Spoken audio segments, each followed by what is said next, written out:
I've married my childhood friend 38 times. Each time, my former fiancé, Ji fan, would come to wreck the wedding scene. He would tear off my veil with a gloomy expression and rough movements. Ji-ran, how dare you marry another man without my permission? Ignoring my cries and pleas, he would take me back and house arrest me, subjecting me to wanton humiliation. I resisted, struggled, and even called the police, trying every means to escape, but every time I would be caught by Ji fan. He threatened me with the lives and fortunes of my childhood friend's entire family and my career prospects, forcing me to compromise again and again. However, when I finally compromised and stayed by his side obediently, he thought I was rigid and lifeless. I was reborn 37 times, and each life ended badly. During my 38th rebirth, I didn't want to endure it anymore. Since every choice seemed to be wrong, then I choose for Ji fan to die. 1.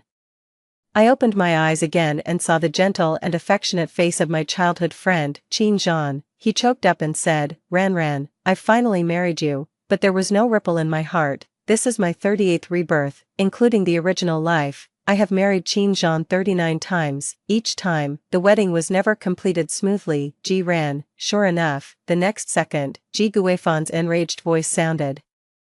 I turned my head and saw his figure already appearing at the end of the red carpet, staring at me with a gloomy expression. Qin Zhan immediately stood guard in front of me protectively. Don't be afraid, he said firmly. Today is our wedding. I won't let anyone ruin this wonderful day. It's useless. The Ji family is a business tycoon with great power and influence. So even though Qin Zhan and I kept the news of our marriage airtight, and we even set the wedding location on the back mountain of a distant relative's hometown of Qin Zhan, he could still find out and come in time to stop it. And Qin Zhan and I, one is an orphan with no one to rely on, and the other is an ordinary student from a small town who excels in exams, against Ji fan, the only son of the Ji family. It's simply like a mayfly shaking a tree or a mantis trying to block a cart. Qin Zhan had already instructed his relatives that as soon as Ji fan appeared, some people would immediately hold hoes and machetes, intending to intimidate them, but obviously, they were no match for these well-trained professional bodyguards. Ji fan didn't even ask them to take action. He threw out large amounts of red banknotes, and those villagers immediately bent down to pick them up, escorted by bodyguards. Ji fan came to me unobstructed. Qin Zhan was held back by the bodyguards and shouted heartbreakingly, Ji fan, you're not allowed to touch her. Ji fan ignored him and just sneered at me. Ji-ran, you've really got some nerve. He tore off my veil and corsage in one go, and there was an uncontrollable violence between his handsome eyebrows and eyes. How dare you marry another man without my permission? Aia, checking in at the famous scene. Brother Ji is so handsome. I think the female lead should stop struggling and just submit to our brother Ji. Yeah, he has already realized his mistake. He loves you so much. Just go back with him obediently. My pupils trembled. I was shocked when I saw these colorful bullet comments in front of me. These didn't appear in the previous 37 times. Ji-ran, are you even listening to me? Seeing that I didn't react much, Ji fan became even angrier. He grabbed my wrist and pulled me, wanting to leave. Come with me. Didn't you always want to marry me? We'll go back and get married. Stop being angry. Love me obediently like you used to. And I'll spare Qin Zhan. Why isn't the female lead saying anything? Is she stunned by Brother Ji's domineering handsomeness? How is that possible? She must be thinking about running away in her heart. This drama is about forced love, so she won't be so obedient. This man is so despicable. When the female lead was running after him, he was extremely annoyed by her. Now that the female lead doesn't love him anymore, he's sticking to her. Those who slandered him before, get out. Make it clear that it was the female lead's mother who first tried to get something in return for her kindness, which led to this engagement for the female lead. Brother Ji really didn't like the female lead in the early days. Is he supposed to sacrifice his whole life just because he was saved by her mother? I couldn't agree more. And the female lead's mother was also very scheming. If she hadn't thought that the Ji family was rich, she wouldn't have jumped into the water to save Brother Ji.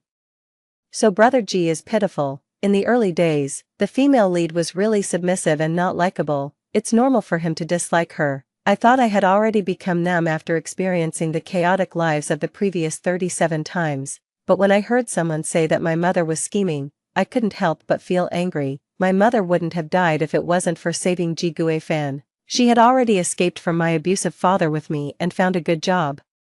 Our lives were about to get better. She was such a good swimmer, But just because Ji Fan, who was drowning, desperately pressed her underwater, she exhausted her strength. After sending Ji Fan to the shore, she sank. She didn't even leave me a last word. How could she have tried to get something in return for her kindness? Okay, stop arguing, let's get in the car. The famous scene of having sex in the car is starting. I was stuffed into the car by Ji Fan. The car door closed, blocking out Qin Zhan's cries. Ji Fan leaned over and pressed on me, his eyes deep. Ran, do you know how sad I am? Perhaps because I didn't scold him hysterically like the previous 37 times. Ji Fan's attitude was much gentler. There was a strong affection in his eyes, and his desire gradually rose. His big hand had lifted the wedding dress and reached under my skirt. You can't marry someone else, you're my fiancé. You're mine. Ran. His lips and tongue wandered on my neck, and the hot breath sprayed on my skin, making me feel disgusted and sticky. The bullet comments scrolled through the screen excitedly. Qin Zhan is watching outside the window,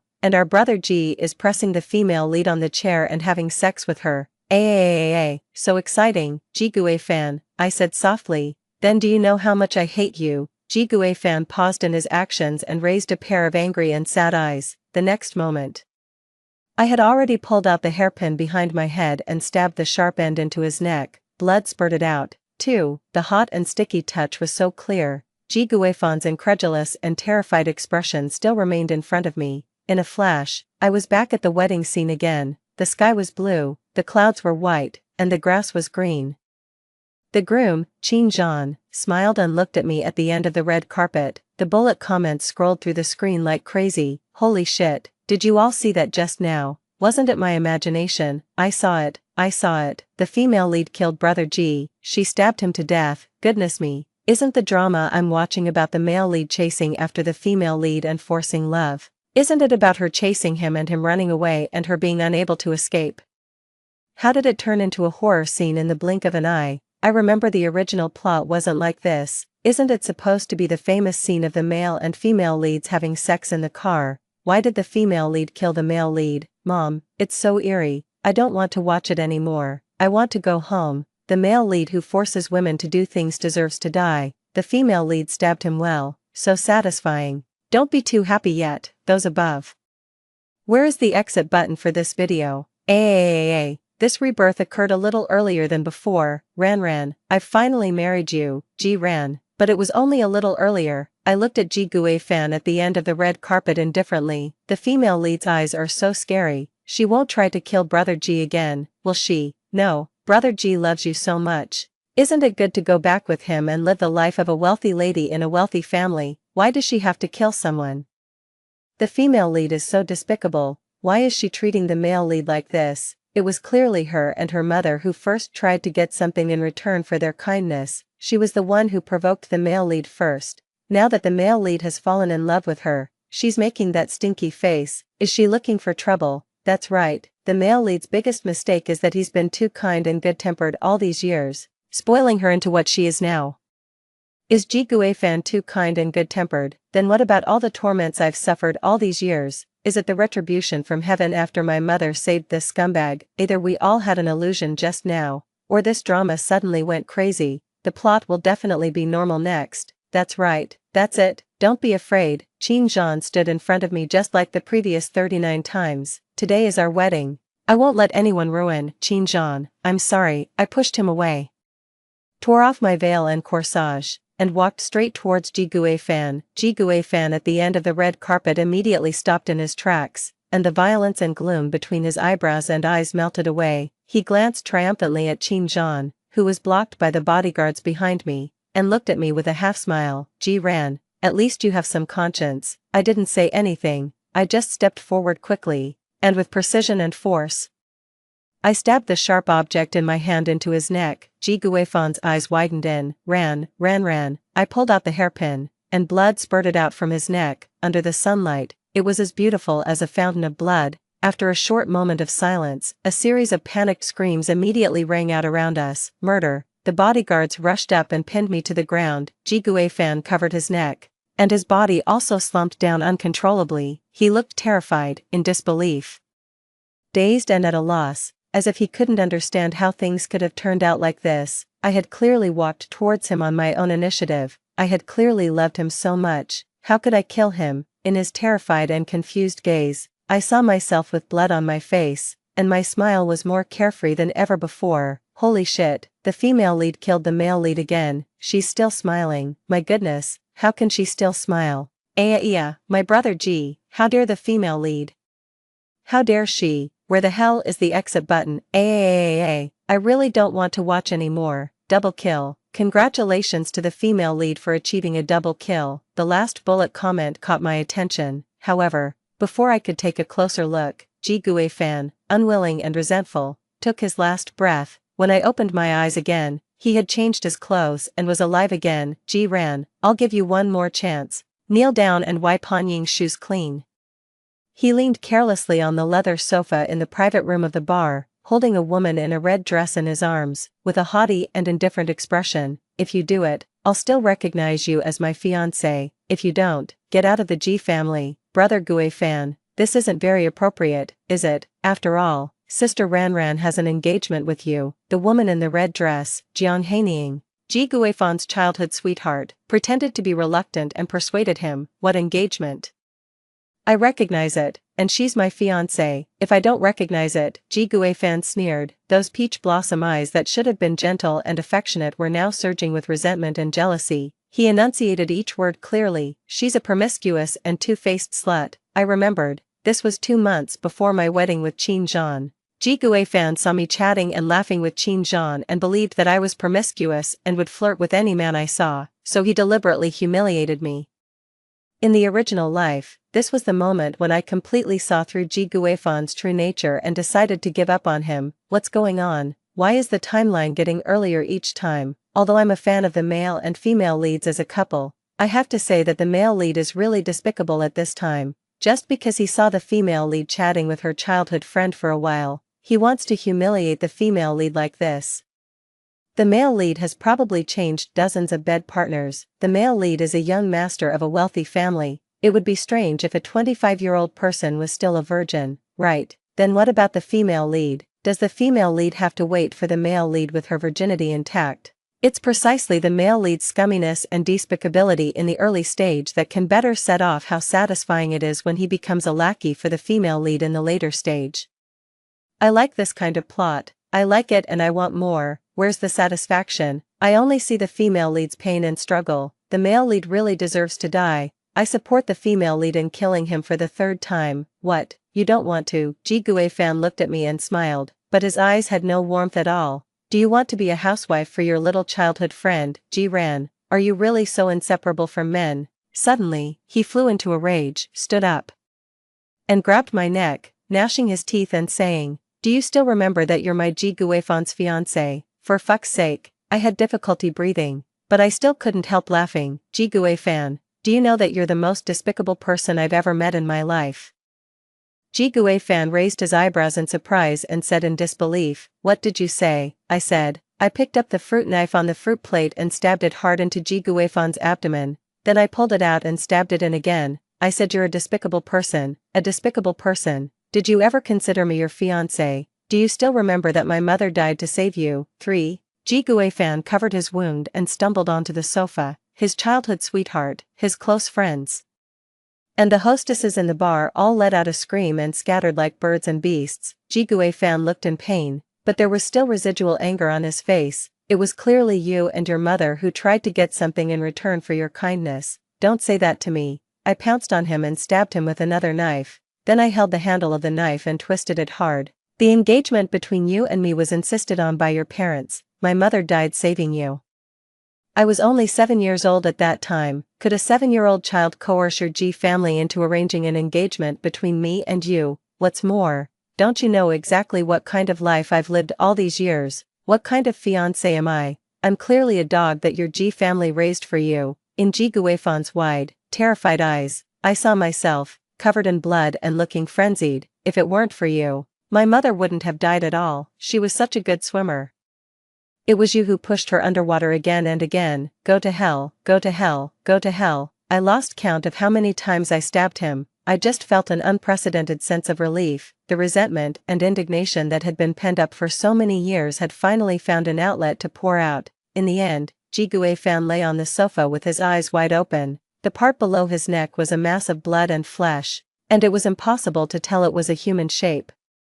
I was completely drained of strength and slumped down in a pool of blood, laughing with great satisfaction. The bullet comments that had briefly paused started scrolling like crazy again. Some people thought I was too heartless, some were scared by me, some people thought I was quite patient to hold on until now before going crazy. There were also those who felt sorry for Ji Fan and cursed me wildly. I didn't care about any of it. I just stared intently at the bullet comments, until finally another bullet comment popped up: triple kill. Congratulations to the female lead for achieving a triple kill. I didn't close my eyes. I watched as the scene in front of me twisted and changed, and in an instant, it became the grand hall of the Ji family's villa. The clothes were fragrant, the women's hair was styled beautifully, there were numerous guests, and the music was melodious. This was 3 years ago. It was Ji Fan's mother's 50th birthday banquet.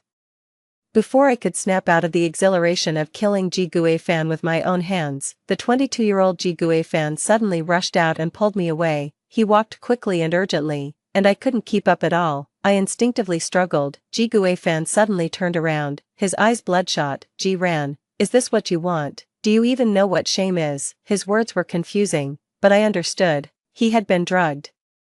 It was an aphrodisiac secretly administered to him by the sworn enemy of the Ji family. The intention was to create a scandal and shame the Ji family. As a result, Ji Fan mistakenly thought that I was the one who had drugged him and took me to the room and raped me. Even though more than 30 lifetimes had passed, just thinking about that night's experience made me feel terrified, and Ji Fan is not human at all. He's just a rutting beast. After that night, I fainted for a full 3 days.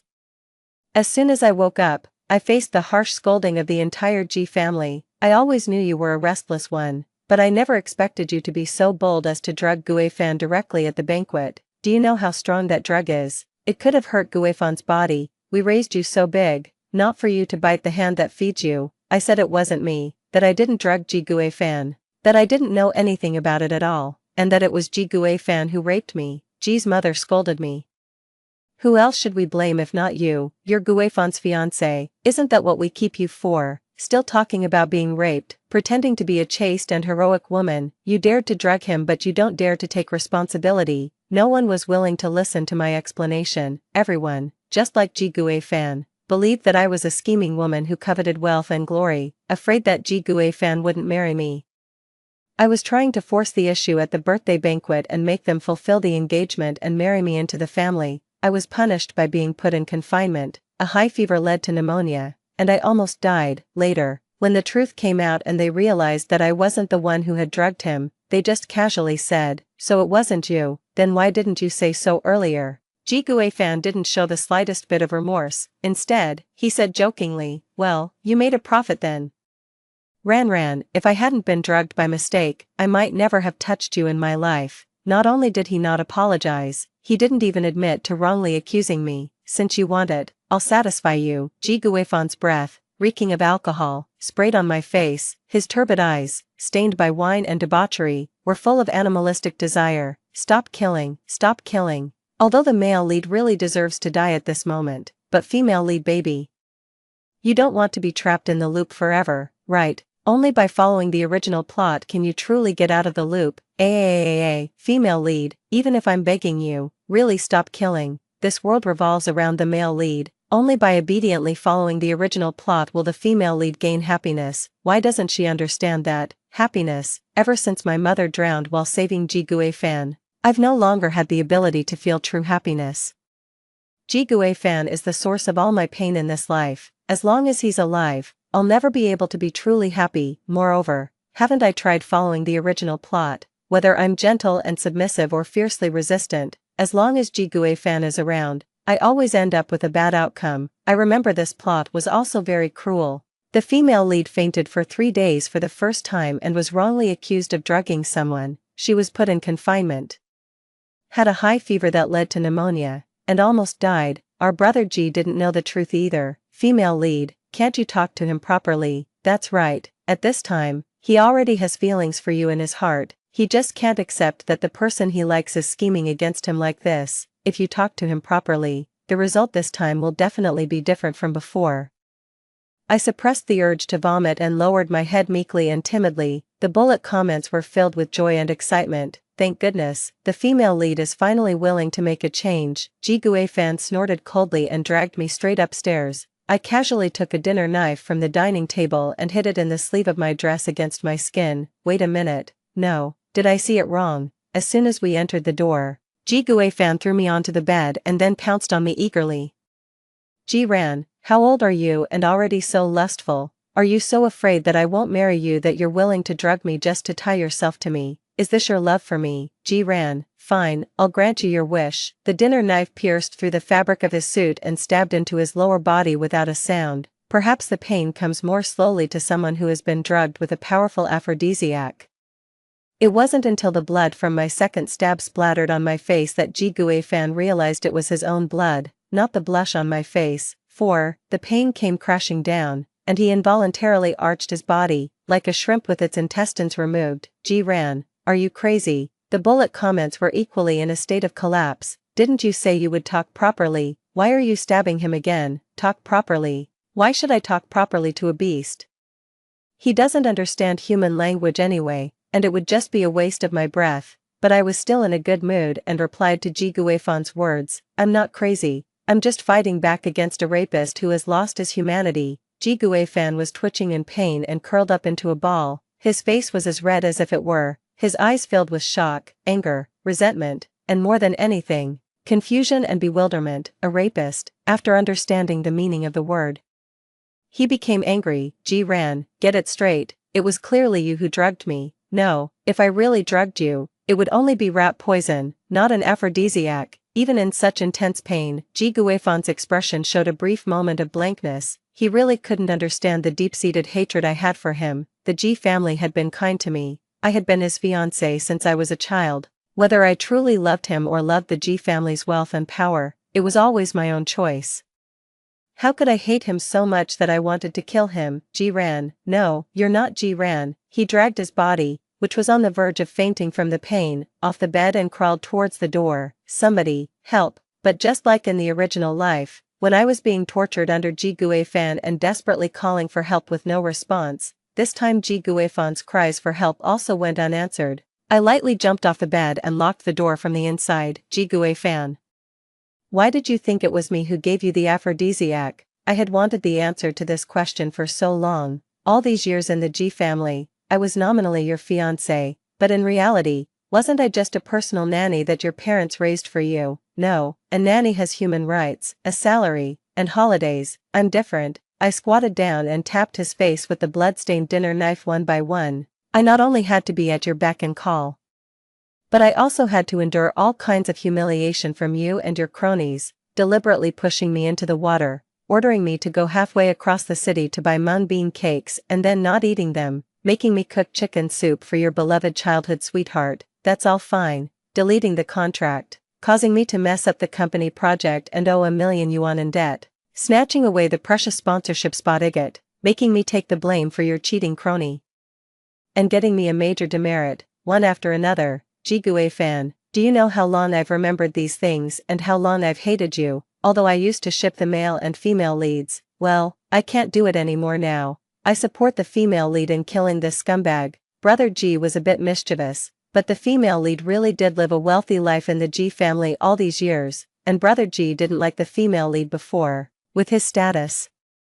What kind of woman couldn't he find? It's not like he was tied to a country bumpkin girl from the countryside since he was a child. He was too, you know. Ji Fan covered his wound and gasped for breath with difficulty. I admit, I really did these things wrong, but Ran, you also have to understand me. Having a fiancé out of the blue, I wasn't exactly happy about it either. I slashed his face with a knife. Did I force your parents to arrange this engagement for us with a knife? Ji Fan, have you forgotten that I was only 7 years old when my mother drowned saving you? The tip of the knife approached Ji Fan's eyes, and only then did fear spread in his eyes. It was your parents who arranged the engagement between me and you in order to have a good reputation for the company. You never even asked about my true wishes. I don't want a goddamn fiancé at all. I scratched his face fiercely. I want my mother. I want my living mother. Ji Fan. Give me back my mother. No, the tip of the knife stabbed deeply into his eye socket. and I heard a scream that was extremely satisfying. The female lead is so ruthless, but why do I feel kind of satisfied? My brother G, don't struggle, those above, anyway, we can't exit, otherwise. Let's look at it from the female lead's perspective and treat it as a revenge story that makes people feel great. I didn't let Ji Gui-fan die as easily as the previous 3 times, even if he was blind. He still had his hands, even if his hands were broken, he still had his feet, the blood flowed bit by bit, he was in so much pain that he didn't have the strength to scream. When the dinner knife finally stabbed into his neck, I even saw a look of relief on his face. Quadra-kill. Congratulations to the female lead for achieving a quadra-kill. This time, it was 7 years ago. Ji Gui-fan and I were 18 years old and in our senior year of high school. Am I going to search your school bag myself? Or are you going to hand over that necklace voluntarily? The 18-year-old Ji Gui-fan had a youthful look in his eyes and brows, but that annoying air of contempt and arrogance seemed to be innate, firmly taking root between his eyebrows. What's going on now? I know. The supporting female character, Jiang Haining, suspects that the female lead stole her necklace and is here to demand an explanation. The male lead knew that Jiang Haining didn't like the female lead, so to please her, he directly bought an identical necklace and put it in the female lead's school bag. No, what does that mean? Deliberately torturing the female lead? You guys upstairs just found out. This drama has been torturing the female lead from beginning to end. But now our female lead has risen up and can knock down the male lead and the supporting female character in no time. I ignored the unruly Ji Gui-fan. I looked around and, as expected, saw the looks of disdain or contempt from everyone. What a pity, this was the classroom, and there were no convenient weapons at hand. I wondered if a ballpoint pen could pierce through Ji Gui-fan's neck. Just as I was worrying, I reached into my school bag and felt it. Immediately, I was overjoyed. How could I have forgotten? During my high school days, I had a serious self-destructive tendency and often carried a small knife with me. Ji Gui-fan, I smiled at him, can you come over here, I'll give you the necklace. Ji Gui-fan was taken aback, and his sword-like eyebrows furrowed even deeper, but he still came over and said impatiently, what trick are you playing this time? I pulled out the small knife and slashed at his neck with all my might. Ji Gui-fan had no precautions against me, a lackey who had always followed him since childhood, submissive, cowardly, and as soft-tempered as cotton. He couldn't have imagined that I would resist, he couldn't have imagined that I would go for the big move right from the start, directly cutting his throat with a knife. Ji Gui-fan covered his neck, which was spurting blood, and stepped back. Ji ran. Jiang Haining supported him and screamed in horror, are you crazy? The classmates who were watching the commotion around us were immediately scared and scattered in all directions. Ji ran. I took out the diamond necklace that was said to be worth tens of thousands of yuan from my school bag and threw it at his feet. Ji Gui-fan, you put this necklace in my school bag, right? Ji Gui-fan opened his mouth futilely, but could only make a strange hoarse sound. I really can't figure you out. I sighed and casually picked up a glass on the table and smashed it, ignoring the cut on my palm. I held the sharp shard in my hand. Jiang Haining was so scared that she screamed.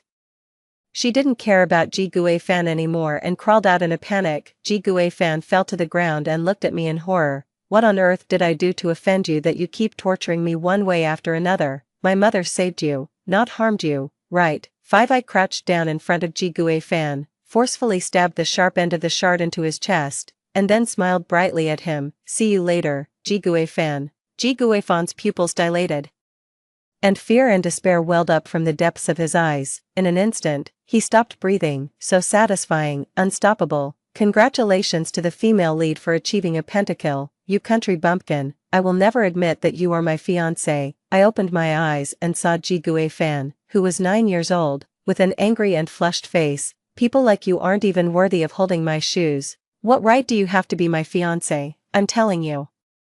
Don't think that just because you saved me and my parents are protecting you, you will definitely marry me in the future. I'd rather marry a pig than you. Wow, 9-year-old brother G, so cute. How could the female lead bear to do it? Yeah, and he's still so young. None of those previous harms have happened yet. He's just an adorable little boy now. Female lead, if you teach him well, he will definitely change for the better. What are you staring at me for?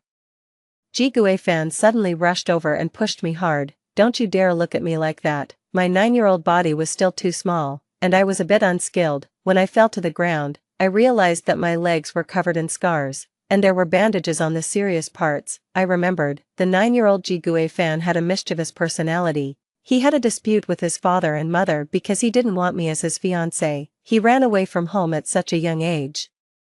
As soon as he left the villa area, he was almost hit by a car. I rushed over and saved him, scraping my legs in the process. Ran, you have to remember that if you want to stay in this family, you have to make Gue fan like you. You are Gue fan's fiancé. You should use everything you have to accompany him and protect him. This is the responsibility of a fiancé. Gue fan's life was saved by your mother. That means your mother's life was exchanged for his.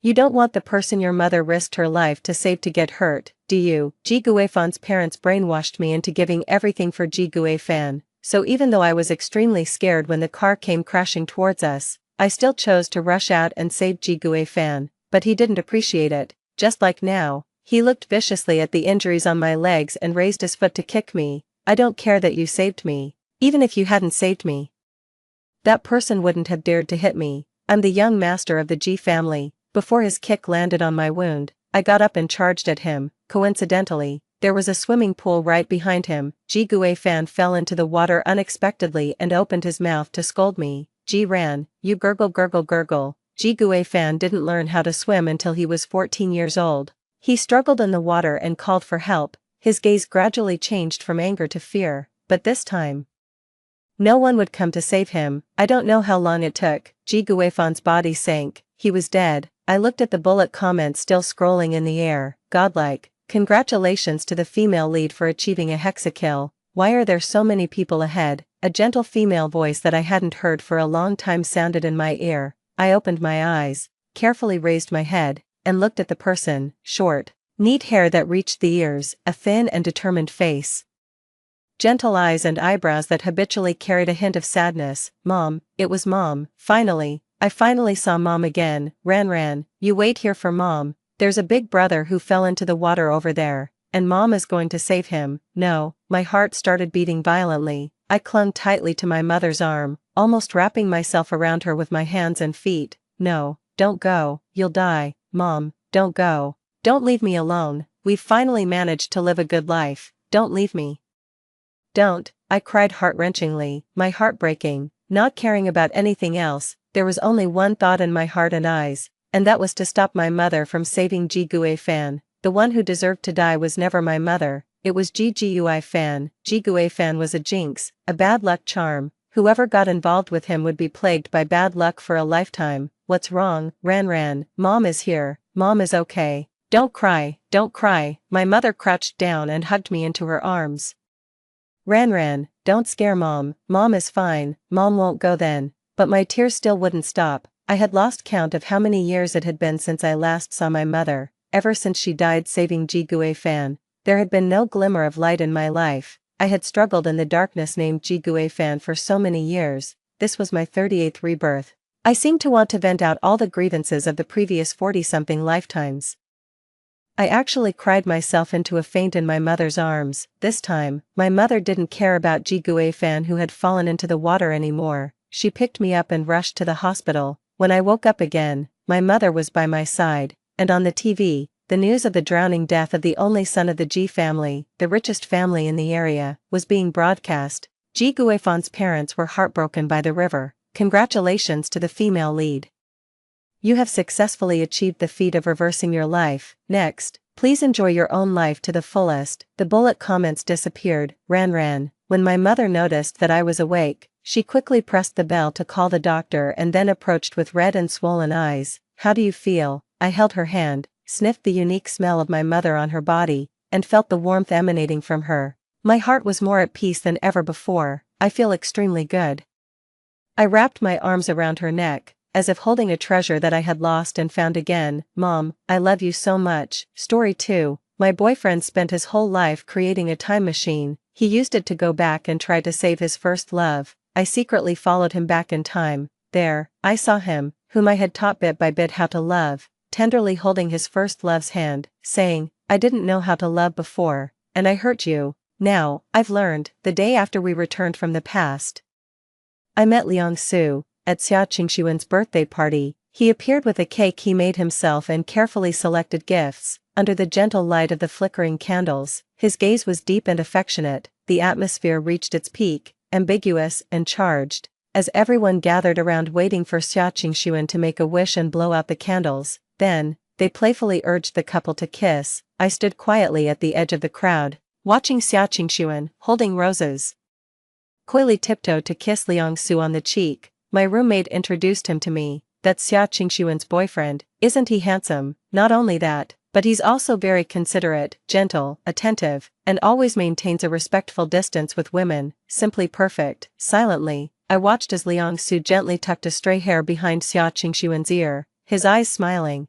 I turned away and quietly replied to my friend, "He truly is mature and reliable, good at taking care of others." After all, I had spent 5 years teaching him that, little by little, the original Liang Su wasn't like this at all. He was bad-tempered, impatient, impulsive, irritable, and arrogant. His relationship with Xia Qingxuan, which lasted less than 2 years, ended when she vented all her frustrations and fell in love with his friend. Liang Su couldn't accept that, so he spent years creating a time machine, learned how to love as I had taught him, and without hesitation, left me behind to go back to the time when he had just started dating Xia Qingxuan in their sophomore year, even though just one more day would have marked our 5th anniversary, but he couldn't wait. Now, we are strangers who don't recognize each other. At the party, Xia Qingxuan was the center of attention, and the conversation revolved around her and Liang Su. Someone asked her how she managed to find such a perfect boyfriend. Others inquired if Liang Su had any equally handsome friends. Even jokingly, someone half-seriously said, "Ever heard the saying, one generation plants the trees, another gets the shade? Liang Su is so considerate and attentive, surely an ex-girlfriend taught him all that." Hearing this, Liang Su didn't seem upset, he just smiled lightly and then, taking Xia Qingxuan's hand as if making a confession or a promise, said, "There is no ex, Qingxuan is my first love, and my only love." Of course, he had no ex because it was only a year after they broke up that I started dating Liang Su. I was not the past, but the future. Yet, that didn't stop him from applying everything I taught him about love to Xia Qingxuan. In the dimly lit room, the crowd buzzed, so he never saw me standing in the corner the whole time. It was only after the cake was cut, and Xia Qingxuan was introducing friends to him, that Liang Su stood before me, our eyes meeting. I can't describe the look on his face when he saw me.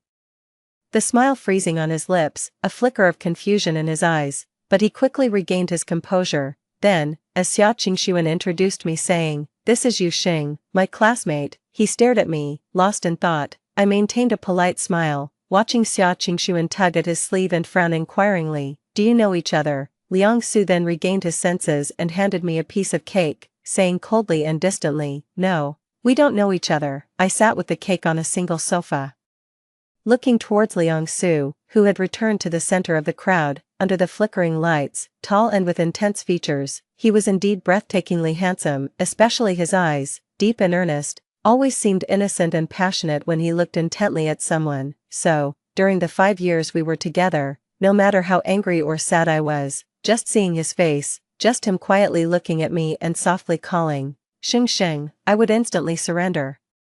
It was easy for me to forgive him. The little cake in my hand gave off a faint scent of orange blossom. My roommate, biting on a spoon, mumbled, "Yu Xing, you must try this, it's incredibly delicious." He really put his heart into it. Now, I have to add another criterion to my boyfriend's standards. I curved my lips into a smile and took a small bite. It was a familiar taste, it was the one I taught Liang Su to make. I had spent half a month patiently helping him, guiding him step by step as he tried over and over again until he learned. He looked at me earnestly and said, "Yu Xing, once I've mastered this, I'll bake a cake for you with my own hands every birthday." Later, he did learn how to make it, but he never made it for me, not even once. In fact, in the previous life's trajectory, my first encounter with Liang Su wasn't at this birthday party. I wasn't actually close to Xia Qingxuan. She had invited the whole class to her birthday party. I wasn't planning to go, but my roommate dragged me along to join the fun, so I left early after giving my gift and well wishes in the previous life. Thus, I missed Liang Su, who arrived late. That night, back in the dorm, my roommates mentioned him. "Yu Xing, you left early and didn't see Xia Qingxuan's boyfriend. He's extremely handsome. Too bad he seemed aloof and impatient throughout the party." Putting aside their personalities, they do match well in terms of looks. I wasn't particularly curious and generally uninterested in other people's affairs, let alone some other girl's boyfriend, so, after listening, I just smiled indifferently and didn't pursue the matter further, nor did I ask for his name. It was only later, after I got together with Liang-Su for a short time, that I accidentally saw a photo in his study and realized he was the handsome guy I had missed at the party, Xia Qingxuan's boyfriend. But I didn't mind, after all, who doesn't have a past? However, now, we have returned to the past. Unlike the previous life, this time, almost everyone was praising Liang-Su. Perhaps it was the jubilant atmosphere around them that made the corner where I sat seem a bit lonely. With a mix of indescribable emotions, I unconsciously drank a few more glasses of fruit wine, slightly tipsy. I couldn't distinguish whether the crossing was real or not, so I went out to the terrace to get some fresh air for a long time. When I came back sober, the crowd had already dispersed. As I touched the half-closed door of the private room, I saw Liang-Su kneeling in front of Xia Qingxuan, who had collapsed on the sofa, gently holding her hand and saying, "I didn't know how to love before and hurt your heart, but now I've learned." I have to admit, Liang-Su, who has a high talent for learning, can master anything he sets his mind to. 3. So, after that birthday party, I frequently heard about all the things Liang-Su did for Xia Qingxuan, like bringing her a rose every time he came to see her, peeling shrimp and picking out fish bones for her at dinners, and even making handmade gifts to create little romantic moments. Oh, he would occasionally come to accompany Xia Qingxuan to class, and since coming back through time, our only interaction was at Xia Qingxuan's birthday party, and then there was today, my roommate and Xia Qingxuan, who are in the same guitar club, were going for a team-building hike, and she pleaded with me to come along to take photos. "Yuxing, please, I absolutely love your composition, lighting, and color style. I'll treat you to a big meal when we get back," I agreed after her persistent coaxing. Then, carrying my camera, I arrived at the meeting point with her and saw Liang-Su, who had come to accompany Xia Qingxuan. He was dressed in a black and white sports outfit, slightly bowing his head. Listening intently to Xia Qingxuan, it seemed my gaze lingered on him long enough for him to notice. Before he turned his head to look over, I calmly shifted my gaze away. My roommate exaggeratedly introduced my photography skills to her companions. Yuxing, a self-taught master of photography, unmatched in lighting, top-notch composition, amused by her, I politely addressed the smiling classmates. "Amateur player. If anyone needs help, I can take pictures for you," I offered. During the trip that followed, people kept offering me small snacks in exchange for taking photos for them. It wasn't until Xia Qingxuan, pulling along Liang-Su, came over with a smile and asked, "Yuxing, could you take a picture of us too?" I held my camera and nodded with a smile, finding a good spot to frame them. But before I could press the shutter, I heard my roommate loudly asking from the side, "Liang-Su, why aren't you smiling? Look here at Yuxing and smile," he said, silently. I waited for Liang-Su to muster a stiff smile, and quickly snapped a few shots. Later, on the way back, we sat together on the bus looking through the photos, receiving polite and joyful compliments from everyone. Finally, we came across a few shots taken by my roommate. They were quite good, except one focused unintentionally on a passerby who walked behind me. He was a young man in a black hoodie and gray pants, his bangs hidden under a hood. Amid the laughter, someone suddenly pointed at the photo and said, "There's a saying online, isn't there? You two didn't know each other, yet you were captured in the same frame. Could it be that in another universe, you really knew each other?" After hearing that, the smile on my face slowly faded. He was right. In a past life, I did know this young man. His name was Chen Jingji, my first love. It's been a very long time since I last saw him, since he died on our second anniversary.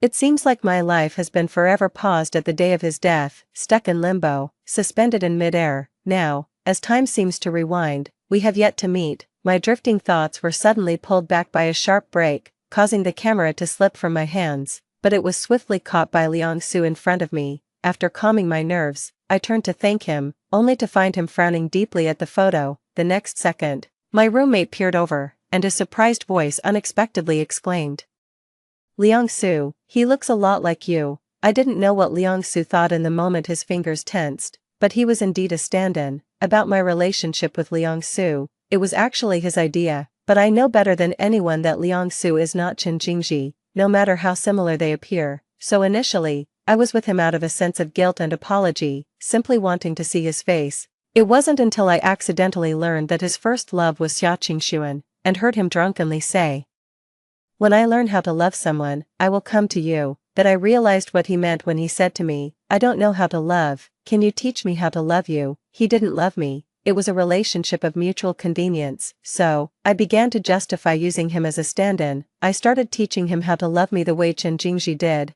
I finally understood why in most fantasy dramas, after the protagonist's lover dies, a mere illusion can trap them, even knowing it's not their true lover.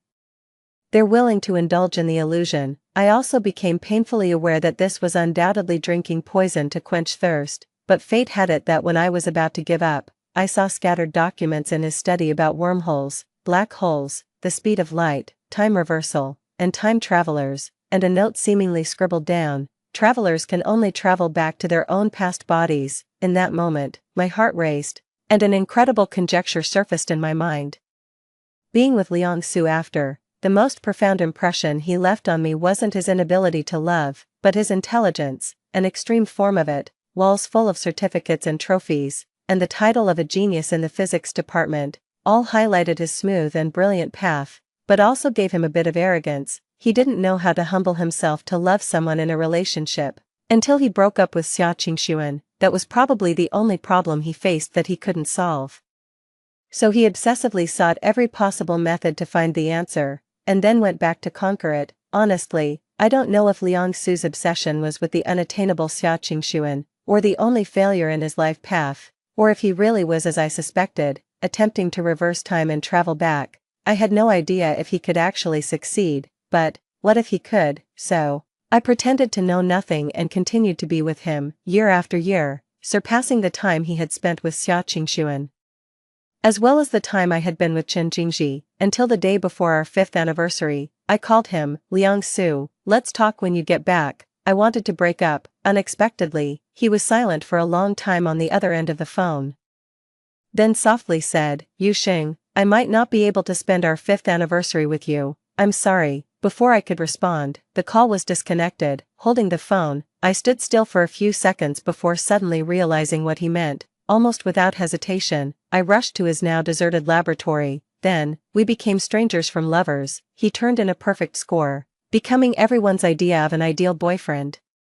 I also had the opportunity to save Chen Jingji and alter his doomed fate. Just as I never cared about Liang Su's past with Xia Qingxuan, he didn't care whom I had been with either. So I think, regarding Chen Jingji being my first love, Liang Su would never know. Eventually, the camera was handed back to me. Liang Su said nothing, just silently looked out the window. I couldn't pay attention to anything else. My eyes fixed on the photo, my mind filled with Chen Jingji, suddenly realizing something.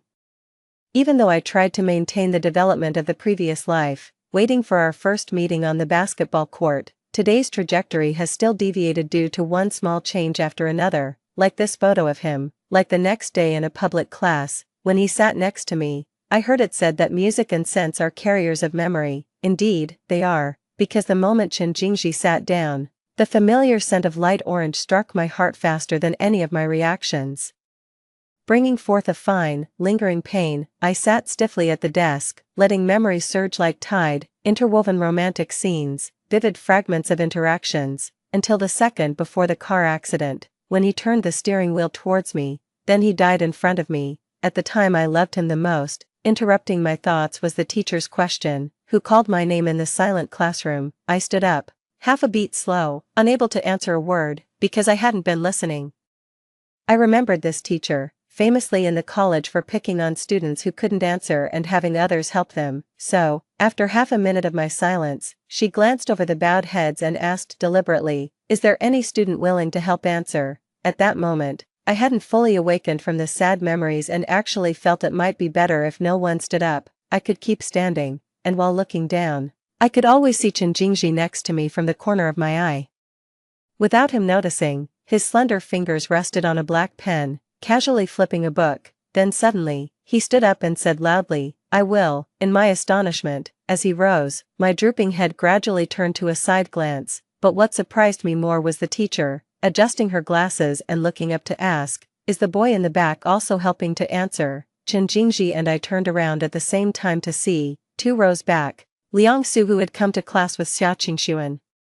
Also standing up, for a moment, countless gazes fell on him. He didn't look at me, just calmly said, "No, I'm going to the restroom." So, it was Chen Jingji who stepped in to help me. After sitting down, as I turned to thank him, he suddenly leaned close and whispered softly, "Classmate, your eyes are so red, surely you haven't been crying. It's just a question you couldn't answer, no need to cry." When he suddenly came close, I was stunned for a moment before slowly realizing what was happening.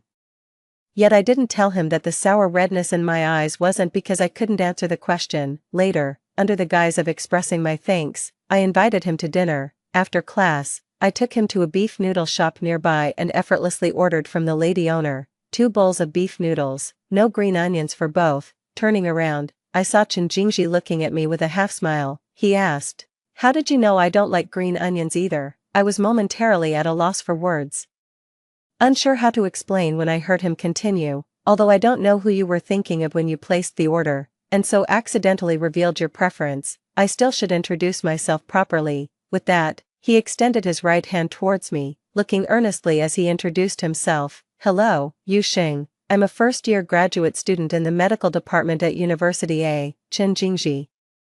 I knew he was from the neighboring University A and that he was actually substituting for a friend. This beef noodle shop, located between the two universities, was the place we most frequently visited in our past life together. Although it has been a long time, I still vividly remember our last visit here, which was 2 weeks after Chen Jingji left. Psychology has a term called emotional insulation defense mechanism, which prevents the brain from collapsing in the face of extreme sadness and pain. So initially, when faced with Chen Jingji's death, and the fact that I would never see him or hear his voice again, I felt numb and unemotional. Looking at the gray photo on the tombstone, I didn't shed a tear, only finding myself sleepless on quiet nights, vividly recalling every past moment.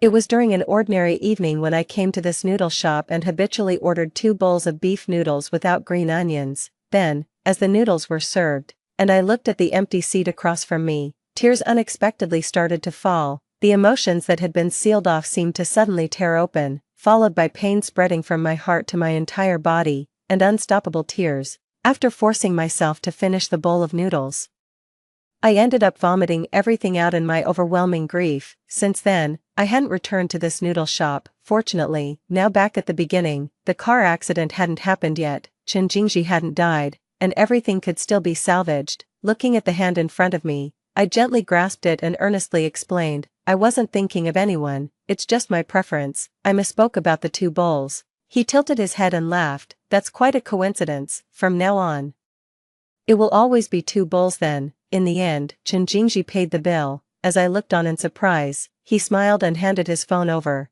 "In public, it wouldn't be gentlemanly of me to let a girl pay. How about this? Add me on WeChat, and you can transfer to me." I added him on WeChat and sent the money, but he returned it, saying, "It doesn't make sense for a girl to treat on the first meal. How about you do me a favor instead?" They had a community medical event coming up, and he asked me to help take photos. A week later, I followed him with my camera to the nearby community, capturing their medical consultations. In the photos, Chen Jingji patiently answered the residents' questions, measured blood pressure and blood sugar for the elderly, and chatted with the children. The noon sunlight fell on his white coat, coating him in a gentle glow, dazzling yet tender. If Liang Su was an unattainable flower on a high cliff, then Chen Jingji was like a grand, warm autumn sun. They were never the same. As the medical event neared its end, and everyone was chatting with the elderly and children, I saw Chen Jingji surrounded by a group of kids, helping them make bamboo joint figures. Amidst the chirping calls of Brother Jingji, he bowed his head, his fingers deftly threading and tying knots,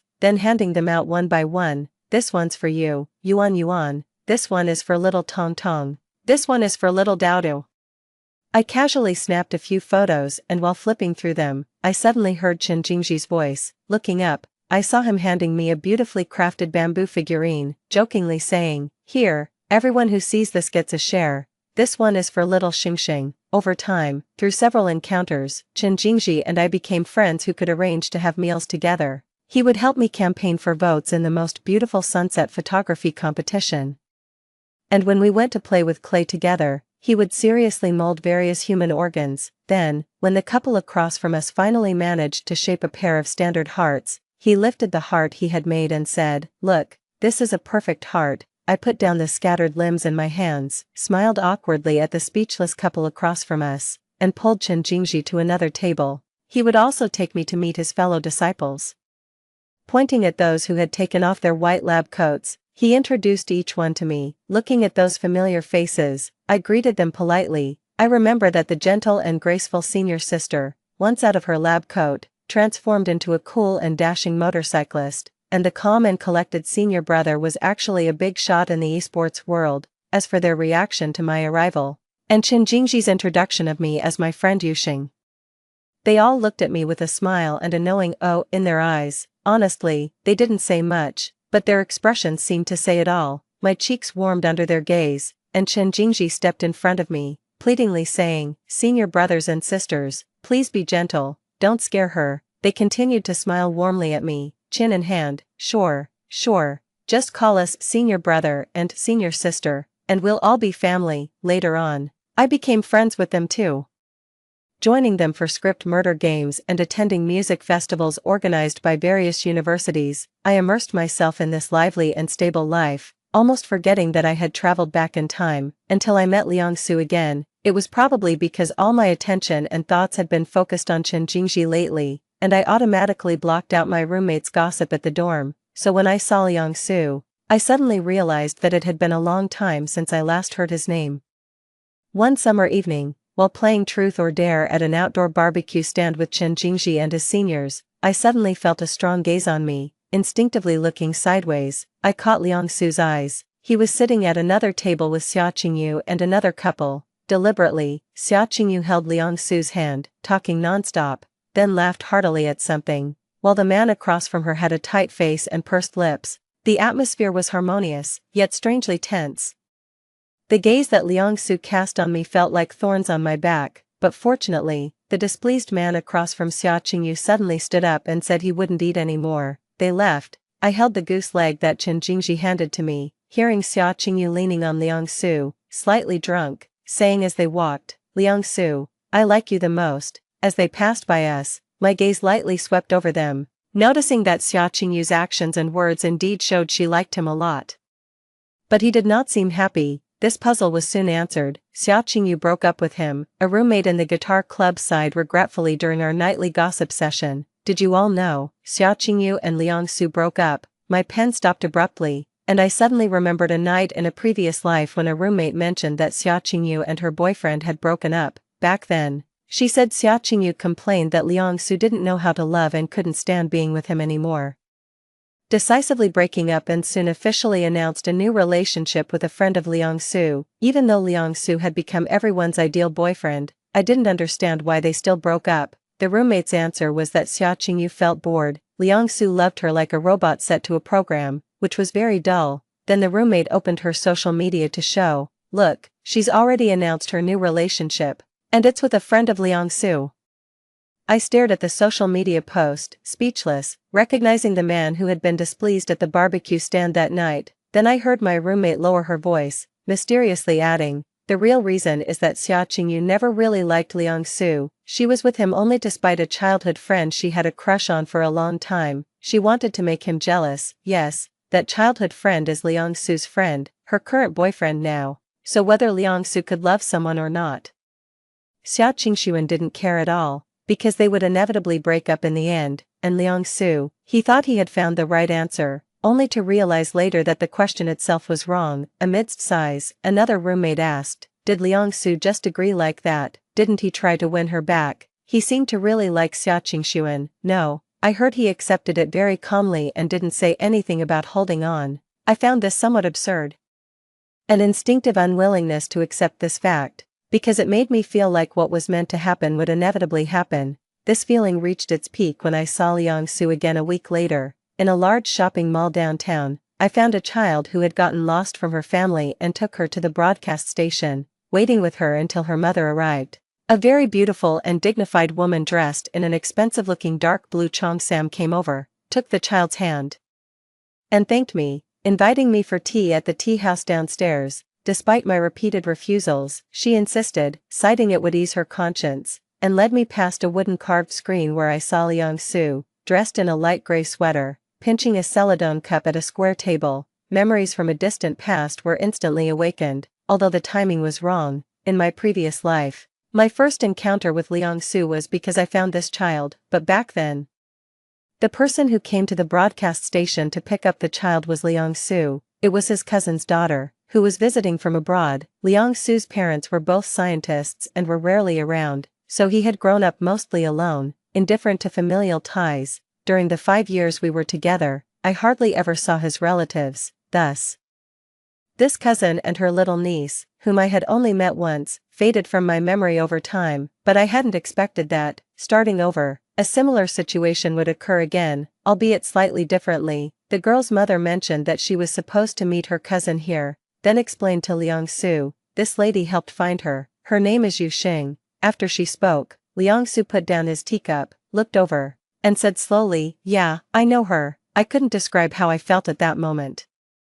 Upon learning that Liang-su and I were alumni, the girl's mother exclaimed in surprise, that really is fate. Then, curiously looking between me and Liang-su, she asked, one in physics, one in Chinese studies, how do you know each other? The room fell silent. I shifted my gaze from the gently swaying irises opposite me and said softly, not really acquaintances, he's a classmate's boyfriend, I've met him once. The next second, Liang-su added, we've broken up. Oh, now he's an ex-boyfriend.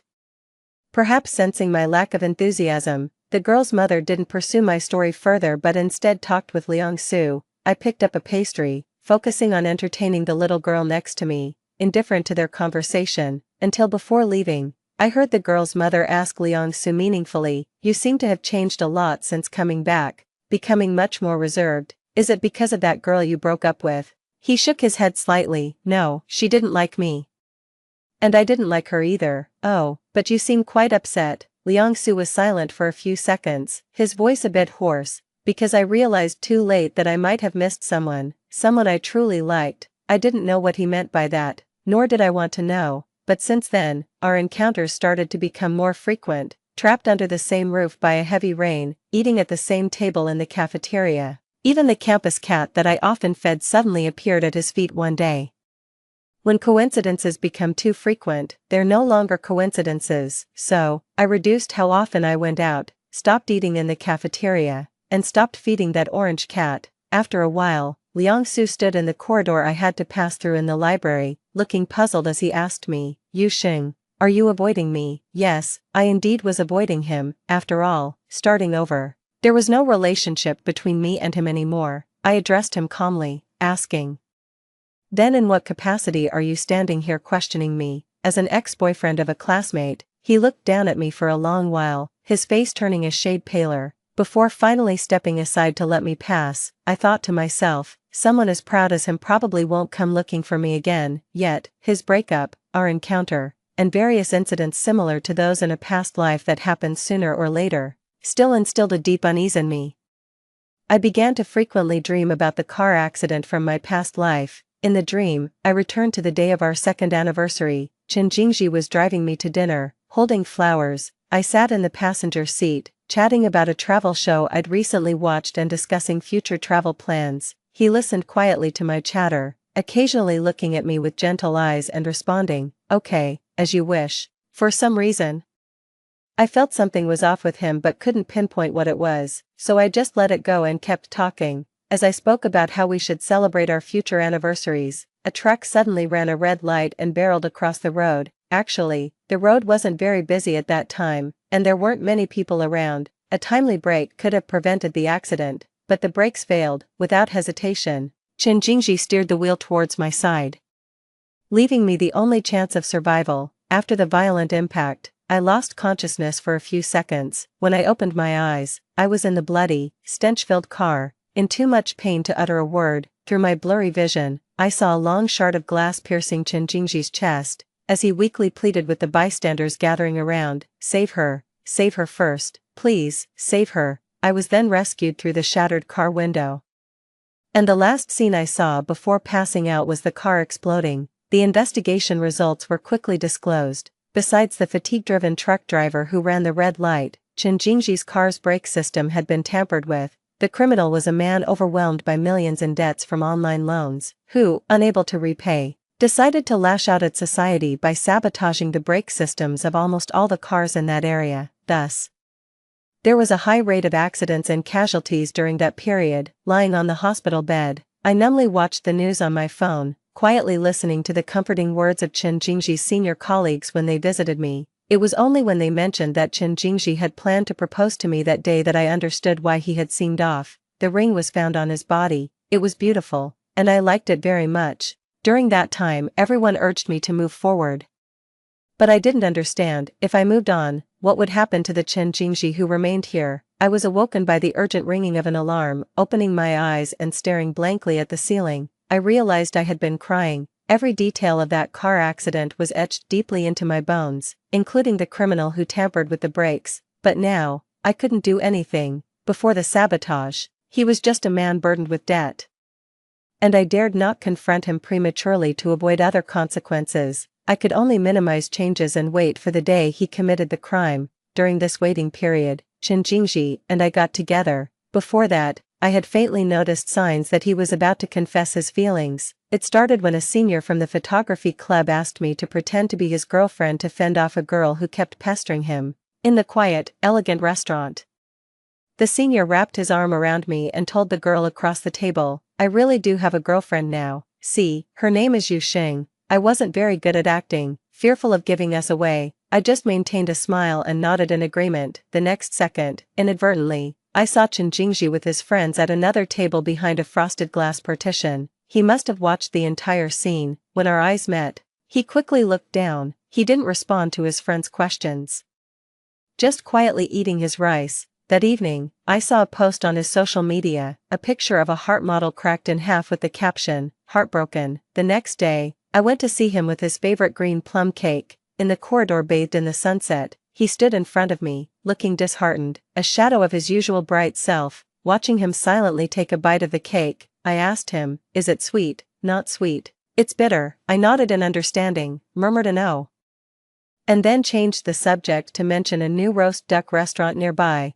suggesting we could go try it out together. He silently stared at the ground for a while, his voice low. "Would your boyfriend mind us going out to eat together?" I feigned surprise. "Ah, are you talking about the senior from yesterday? I was just helping to ward off some unwanted attention. How was it? Was my acting good enough to fool even you?" After a pause, seeing the light returning to his eyes, I continued, "But even if I had a boyfriend, he wouldn't mind just having a meal with a friend. Do you mind having a boyfriend?" He suddenly interrupted, looking at me nervously. With a light smile, I casually replied, "That depends on how sweet the green plum cake is. I queued for 2 hours just to buy it." He paused for a second, then stuffed the remaining half of the cake into his mouth and mumbled unclearly, "Sweet, it's incredibly sweet." That night, he posted another social media update, a photo of my silhouette with the caption, "My life to come." That's how Chen Jingji and I started dating. There were no dramatic romantic confessions like in novels or TV dramas,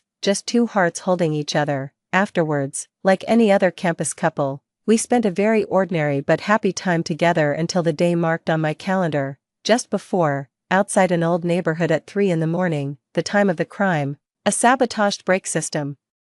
But that day was no longer our second anniversary, and his car, due to various changes, wasn't parked there. What I saved was everyone else. At first, I was very nervous, worried about potential accidents, but reality turned out to be surprisingly smooth. Not wanting to get involved in a criminal case and face questioning, I reported to the police that I had lost a necklace worth 20,000 yuan in that area, last seen at 3:30 a.m. The police quickly checked the surveillance and then saw a suspicious man repeatedly near several cars, holding tools. The investigation and verification followed logically, and I was no longer involved. As for the necklace, I told the police the next day that I found it in a trash can. I also heard that many cars had their brakes sabotaged that night. The criminal was caught. The long-held worry probably ended there. But I still felt uneasy inside. This unease lasted until 2 weeks later, when Chen Jingji and I went to the cinema. Walking slowly through the crowd, a man with a scar on his right face brushed past me. A knife hidden in his sleeve caught my eye as he walked towards a pregnant woman. In a flash, my actions were almost faster than my thoughts, and by the time I realized it, I had already taken the knife for the pregnant woman. Lying on the ground, I finally understood what I had forgotten. The scar-faced man was a fugitive. who in a previous life had died in a car accident caused by brake failure, but this time, the accident was prevented, he survived. Chaos erupted around us. Chen Jingji knelt beside me as if saying something, his veins bulging with effort, but I couldn't hear anything anymore. It felt like I had walked through a dense fog for a very long time, eventually reaching the park next to my neighborhood when I was 10 years old. Back then, I was often sick and took hormone-containing medicine, which made me very fat, so other kids would circle around me, teasing, "Big fat pig, freak, fat pig, freak." I covered my ears, desperately trying to explain to them, "I'm not a fat pig, I'm just sick, I'll get better, I'm not a fat pig." No one listened to my explanation, they just watched me squatting on the ground, laughing even louder, until a boy, like a deity descending, coldly warned them that anyone who dared to speak another word would be hung from a tree to let the birds relieve themselves on him. After they ran off screaming, the boy crouched down in front of me, who dared not look up, and comforted me in a gentle voice, "Don't be afraid, I've driven them all away." I slowly raised my head to look at his handsome face and whispered, "Brother, I'm not a fat pig, I'm just sick." He smiled at me tenderly. "Yes, I know, you're just sick, you'll get better."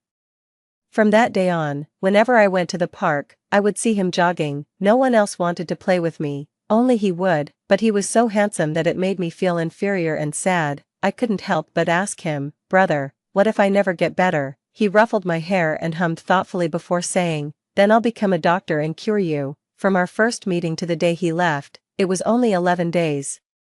That was the last thing he said to me before I heard his mother calling him not far away, "Jingji, Chen Jingji, come home for dinner." The next day, my father's affair was discovered, and my mother and I moved away. I never saw Chen Jingji again. When we met again, he had become a medical student, standing out in the crowd, as handsome as ever, and my illness had also healed. Later, we accidentally reunited at a basketball court, got to know each other, and became a couple.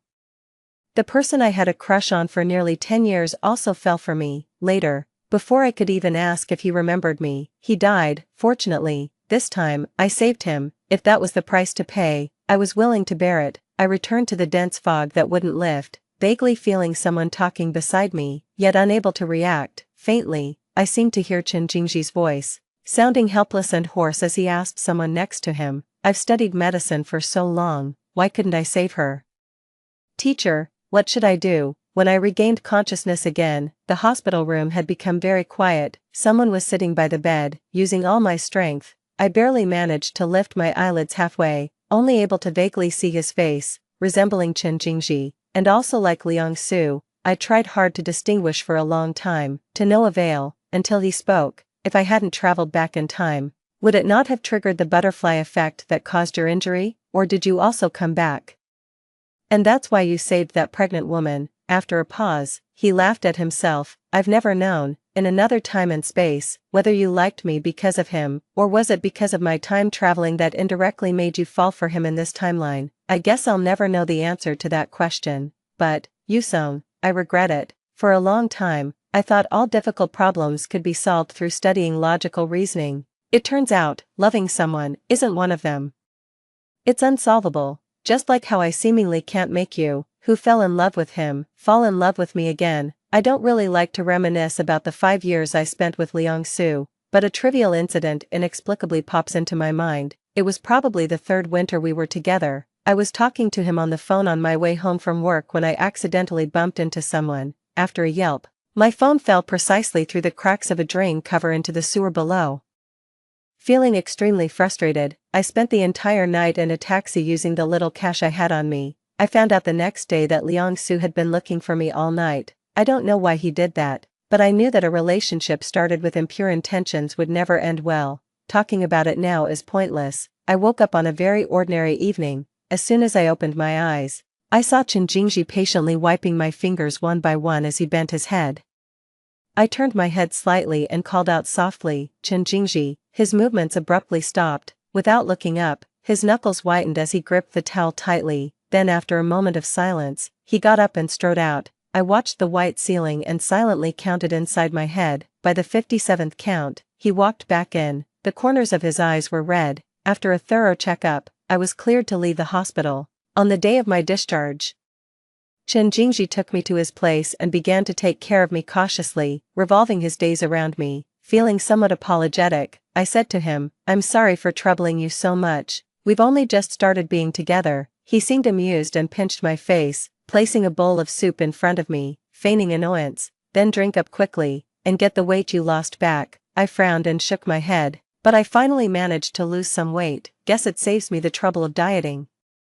Completely losing his composure, he spooned up some soup and brought it to my lips, coaxing softly, "Come on, little Yusong, open your mouth, listen to Dr. Brother. A healthy person is the most beautiful." That's how I recovered from my injuries. With Chen Jingji's mix of anger and coaxing, I saw Liang Su again half a year later in a supermarket. As I was looking for Chen Jingji while holding a few oranges, one accidentally rolled away.